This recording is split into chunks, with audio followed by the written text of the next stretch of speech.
Hello बच्चों, let's read this question. The question says solve the simultaneous equations 3x square plus 7y square is equals to 55 and 2x square plus 7xy is equals to 60. तो यहाँ पे हमें दो equations दी हुई है, हमें उनको सॉल्व करना है। तो सबसे पहले हम इन इक्वेशंस को सॉल्व करने के लिए की कंसेप्ट देख लेते हैं। की कंसेप्ट यहाँ पर हमें general form of quadratic equation पता होनी चाहिए, जो होती है ax square plus B X plus C is equals to 0। ये क्वाड्रेटिक इक्वेशन की फॉर्म होती है। अब हमारे पास जो इक्वेशंस है हम उनको एक टर्म में सिंप्लीफाई कर लेंगे, x के टर्म में या फिर y के टर्म में। तो हम यहाँ पर x के टर्म में करेंगे। इन इक्वेशंस को सॉल्व करने के लिए कुछ स्टेप्स होते हैं, तो हम सॉल्व करते हुए उन स्टेप्स को फॉलो करेंगे। सबसे पहला स्टेप होता है, step 1 is y is equals to mx put करना है हमें। जो दोनों इक्वेशंस है उसमें y is equal to mx रखेंगे। तो हमारे पास फर्स्ट इक्वेशन है 3x square plus 7y square is equal to 55 और दूसरी इक्वेशन है 2x square plus 7xy is equals to 60। तो यहाँ पर जहां पर भी y है हम उसकी जगह पे mx रख देंगे। तो ये हो जाएगा 3x square plus 7 into mx का whole square is equals to 55। तो इसको सॉल्व कर लेते हैं। ये बन जाएगा 3x square plus 7m square x square is equals to 55। तो हम यहाँ से x स्क्वायर कॉमन ले लेंगे, हमारे पास बचेगा 3 plus 7m square is equals to 55। इसको हम इक्वेशन नंबर 1 नेम दे देते हैं। अब हमारे पास जो दूसरी इक्वेशन है उसको सॉल्व कर लेते हैं। तो 2x स्क्वायर प्लस 7x और y की जगह पे हमें mx रखना है, दैट इज इक्वल्स टू 60। तो यहाँ से x स्क्वायर कॉमन ले लेंगे एक्सप्रेशन में से, तो बचेगा 2 plus 7m is equals to 60। इसको हम इक्वेशन नंबर 2 नेम दे देते हैं। नाउ अब हम स्टेप 2 देखते हैं इसका। स्टेप 2 में डिवाइड करते हैं हम one equation by first equation. Divide equation 1 with equation 2।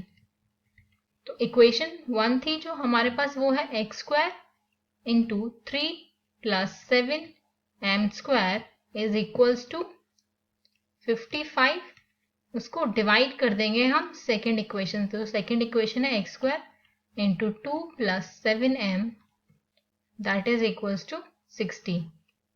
तो यहाँ पे x स्क्वायर से x स्क्वायर कैंसिल हो जाएगा और 5 से ये 11 टाइम्स और ये 12 टाइम्स कैंसिल हो जाएगा। क्रॉस मल्टीप्लाई कर लेते हैं तो ये होगा 12 into 3 plus 7m square is equals to 11 into 2 plus 7m। तो 12 इसको मल्टीप्लाई कर लेते हैं अंदर, तो यह जाएगा 36 plus 84m square is equals to 22 plus 77m।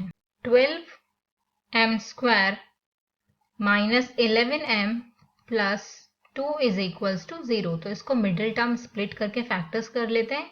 तो ये हो जाएगा 12m square minus 8m minus 3m plus 2 is equals to 0। तो यहाँ पे हमारे पास फैक्टर्स आएंगे, वो होंगे 3m minus 2 into 4m minus 1 is equals to 0। तो इनको 0 को इक्वल रखने पर हमें m की वैल्यू ऑब्टेंड होगी 2/3 and m is equals to 1/4। अब है स्टेप 3। तो स्टेप 3 में हमें x एंड y की वैल्यू फाइंड करनी है। Find the value of x and y। x and y की वैल्यू को फाइंड आउट करना है। हमें पता है, हमने ऊपर y is equal to mx put किया था, तो y इक्वल टू mx है। तो हमें यहाँ पे m की दो वैल्यूज मिली हैं। तो सबसे पहले हम कंडीशन 1 लेके, मीन्स m की फर्स्ट वैल्यू लेके सॉल्यूशन करते हैं। तो कंडीशन फर्स्ट ये है, when m is equals to 2/3। तो इक्वेशन 1 थी जो हमारे पास, इक्वेशन 1 वो थी x square into 3 plus 7 m square is equals to 55। तो यहाँ पर m की वैल्यू पुट करेंगे तो हो जाएगा x square into 3 plus 7 into 4/9 is equals to 55। So इसको सॉल्व कर लेते हैं। ये हो जाएगा x square into 55/9 is equals to 55। तो 55 से 55 कैंसिल आउट हो जाएगा और हमारे पास आएगा x square is equals to 9। तो x की वैल्यू आएगी प्लस माइनस 3। अब x की दो वैल्यूज आई है तो उन दोनों को रख के क्वेश्चन को सॉल्व कर लेते हैं। हमें गिवन था 2x square plus 7xy is equals to 60। तो एक बार x इक्वल टू 3 पुट करते हैं और x equal to minus 3 put करते हैं और y की वैल्यू को ऑब्टेन कर लेते हैं। तो जब x इक्वल टू 3 पुट करेंगे तो 2 इंटू 3 का square plus 7 into 3 into y is equals to 60। तो यहाँ से हमें जो y की वैल्यू मिलेगी वो होगी 2।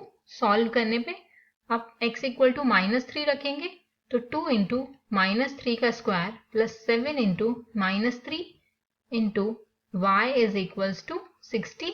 तो यहाँ से जो हमें y की वैल्यू मिलेगी वो होगी माइनस 2। अब हम कंडीशन 2 देख लेते हैं। तो कंडीशन 2 जो है उसमें हमारे पास m की वैल्यू 1/4 है। तो m की वैल्यू 1/4 पुट करेंगे इक्वेशन 1 में। तो हमारे पास इक्वेशन 1 जो थी वो थी x square into 3 plus 7 m square is equals to 55।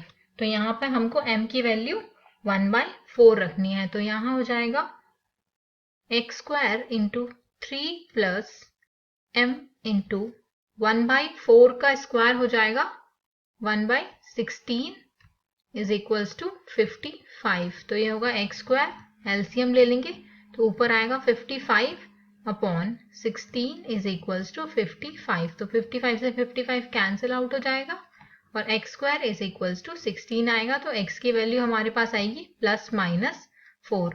अब इस x की वैल्यू दो x की वैल्यूज आई हैं हमारे पास, उनसे सोल्यूशन निकाल लेते हैं। तो x इज इक्वल टू 4 पहली कंडीशन में और दूसरी कंडीशन में x is equals to minus 4।